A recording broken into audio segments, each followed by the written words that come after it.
Adventistas tentam defender que Ellen White é o testemunho de Jesus, de Apocalipse capítulo 12, verso 17. Por que os adventistas entendem, enxergam, reconhecem o dom profético de Ellen White? Eu acho que, em primeiro lugar, é porque a manifestação do dom profético no tempo do fim, na igreja remanescente, na igreja que está no final dos tempos, né, pregando o evangelho eterno, foi profetizado, né? Lá em Apocalipse capítulo 12, verso 17, eu queria ler aqui com vocês. Nós lemos assim, nessa grande visão, né, que abre essa nova sessão no livro de Apocalipse, João descreve, né, no capítulo 12, verso 17, o seguinte: o dragão ficou irado contra a mulher. Quem é o dragão? A gente sabe que é Satanás, o próprio capítulo 12 identifica ele como a antiga serpente, né? Então, Satanás ficou irado contra a mulher. Mas o que é a mulher? A igreja, né? Também esse é um símbolo muito comum, tanto no Antigo quanto no Novo Testamento, para a igreja. Então, o dragão, Satanás, ficou irado contra a igreja e foi travar guerra contra o restante da descendência dela, né? Ou remanescente, como nós costumamos chamar, da igreja.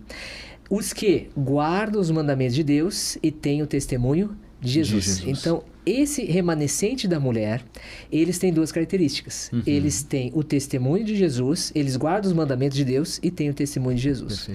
O livro de Apocalipse, ele nos ajuda a entender o que é o testemunho de Jesus. Capítulo né? 19, verso 10, verso 10, onde nós lemos: prostrei-me, aqui João está falando, né?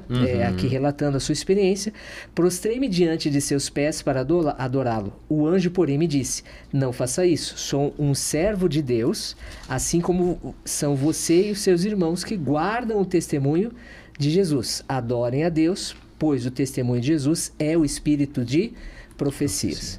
Então, evidentemente, João não tinha aqui a clareza de profetizar por nome Ellen White, mas ele está profetizando, sim, a presença do dom de profecia na igreja remanescente. O adventista tenta me convencer nos comentários que em Apocalipse 19, 10, o espírito de profecia são os textos de Ellen White. Porque ele foi ensinado assim, ele foi convencido a crer dessa forma. Mas o que será que a Bíblia diz a respeito disso? Agora nós somos remetidos ao livro de Atos, capítulo 1, versículo 8. Vamos ler o capítulo 1 de Atos, no seu versículo 8.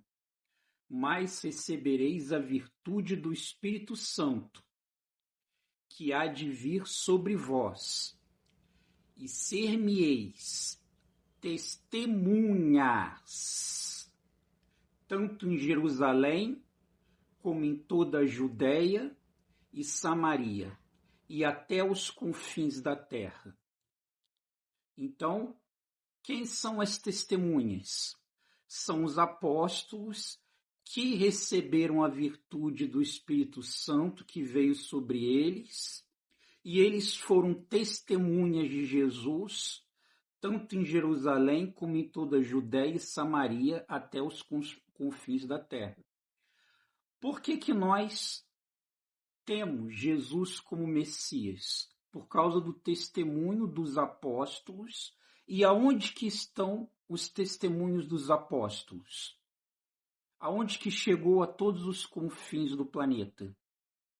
Através das epístolas escritas pelos apóstolos.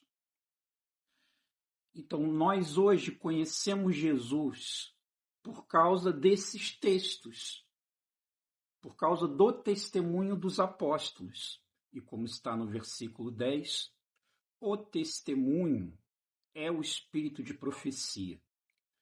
Então, quando a gente identifica o predicado do sujeito, qual é a perguntinha que a gente faz?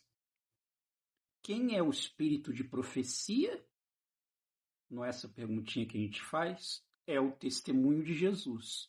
Então, o espírito de profecia é o testemunho de Jesus. E o testemunho de Jesus são os textos escritos pelos apóstolos que testificam de Jesus. Então, as epístolas e, consequentemente, os evangelhos, que são derivados das epístolas, são o testemunho de Jesus, não são os textos de Ellen White.